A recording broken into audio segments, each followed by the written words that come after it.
বেশি লবণ খেলে রক্তচাপ সহ আরও যেসব সমস্যা হতে পারে। আপনার যদি বেশি লবণ খাওয়ার অভ্যাস থেকে থাকে তাহলে আজই সাবধান হন, কারণ এর ফলে রক্তচাপ বাড়ার পাশাপাশি ত্বকের মারাত্মক ক্ষতি হতে পারে। এছাড়া আরও বেশ কিছু শারীরিক সমস্যার মুখোমুখি হতে হবে। বাড়তি লবণ খেলে যেসব সমস্যা হতে পারে। গবেষণায় জানা গেছে, অতিরিক্ত লবণ খেলে ত্বকে প্রদাহ বাড়তে পারে। এতে ত্বকের বিভিন্ন সমস্যা হতে পারে। অতিরিক্ত লবণ শরীরে রোগ বাসা বাঁধার কারণও হতে পারে।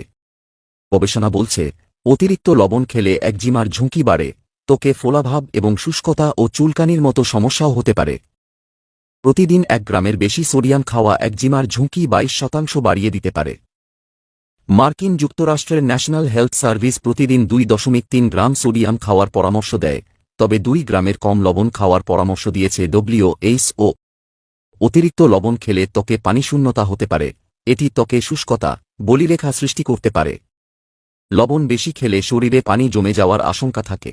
এতে চোখের চারপাশে ফোলাভাব হতে পারে। প্রক্রিয়াজাত খাবার খাওয়া এড়িয়ে চলুন।